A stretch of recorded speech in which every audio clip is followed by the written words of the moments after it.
যদি তুই ঘেগাসুরের পাহাড় থেকে রাক্ষসী ফুলটা যদি নিয়ে আসতে পারো, ওইখানে যাওয়া আর আত্মহত্যা করা সেম।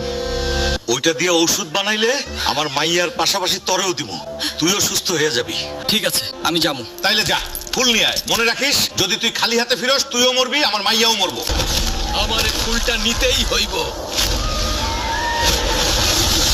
আমার শক্তি ফিরে আসছে। সর্বনাশ, ফুলটা তো আমি খায়া ফেলছি। কখন জমিদাররে কি দিমু? আরে জমিদার তো আর আসল ফুল চিনে না। জমিদার সাহেব, নিয়ে আসছি রাক্ষসী ফুল। এই জঙ্গলি ফুল দিয়ে আমার মাইয়ারে বাঁচামু কেমনে? আরে এইটাই তো আসল, শুধু গরম পানি দিয়ে খাওয়াইতে হইব। গরম পানি?